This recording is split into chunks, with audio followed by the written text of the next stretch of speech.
Hello and welcome. We are now working inside of our desktop app, and what we want to do with some of the content, whatever we have uploaded, we may want to share it with others. And of course, there are always going to be different levels of sharing. In some cases, you may want to make it public with a certain number of people, but not everyone. And Evernote gives you that option.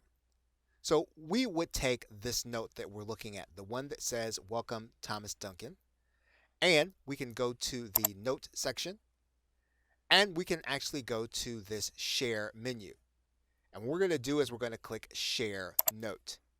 That's going to give us a dialog box.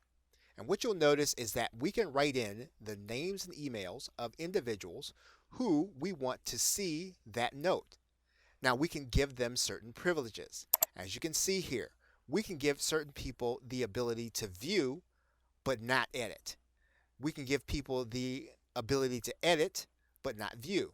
We can actually give someone the ability to edit and invite others to actually see the note. So depending on how much authority you want to give to the people that you are going to be sharing the note with, you can determine that with this drop down menu. In this particular case, we can write in an email and we can write in a message that we want to use to give context to the note that they're about to see. What we can also do is we can create a link, and basically this is a hyperlink, and everyone that actually comes in contact with this link will be able to see it. We can also disable this shareable link by clicking this turn off button. Now the only person that will be able to see the note and work with it will be the person that we have determined by sending them an email. Now what we're also doing is we're determining how much permission a person has to see other notes in our notebook. So in this particular case, if we wanted to give permission to someone to see everything in our entire notebook, we can modify our notebook permissions here in this link. There are a few more choices that Evernote gives us. For example, if we were to click this link, you'll notice that there's the shareable link again and the internal link. What we can also do is we can send a copy. And that means that someone's going to be able to view a copy, but they won't be able to access the actual document to work with it.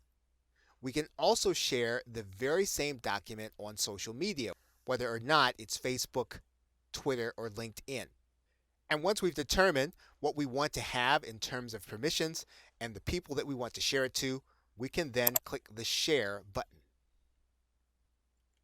And when we do that, we need to confirm that the people that we are sharing with may or may not be involved in our business or associated with us, but yet we want to share the note with them anyway. Once we do that, we can click confirm, and then our note will have been shared. Okay, so with that, thanks, and I will see you in another video.